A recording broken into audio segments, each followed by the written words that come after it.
Ezt föltöttjük a izére. Hogy bele tudod vágni? Óvatosan. Bán van. Nagyon jó. Várjál, nyúljunk a izéjába. Ugye, bán van jól? Fogd meg a hüvelykújoddal. Benne van. Figyelj, kicsúszik. Húzzuk, gyorsan, gyorsan ide ki el. Azt a mindenit neki. Hát gratulálok. Ezt most befilmezem és majd el fogom magának küldeni, mert ez...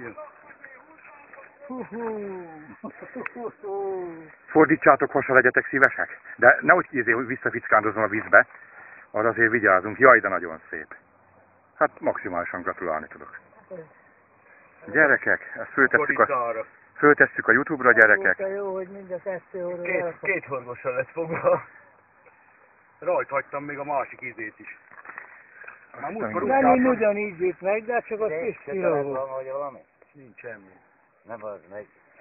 Figyeljetek ide, kőne, hogy hívják, kötél. Átfűzni, ami a csodáján. Jaja. Mert az aztán ugrik egyet, azt megy mindenki. Janikám, vedd egy kicsit, légy szíves a kezed, hogy úgy fog meg, hogy úgy álltok, hogy nehogy vissza tudjon fickándozni. Valami van. Egyik innen van. Fog meg, hozok, nézzek, hátra van ott valami.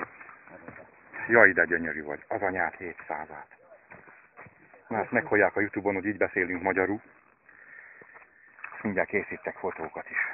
Aki nem tudsz magyarul beszélni, nem szabad igazán. Hát ezt igaz hallottam, én már 7 szentségtől elkezdve mindent ott, amikor ekkora halat fogtak. Hát ugye mindenkiből felszabadul a feszültség. Csoda szép. Jó, erős? Hány kiló? Ez a sótról csinálás jó, nem? Duplán tedd. Duplán. Azt a jó.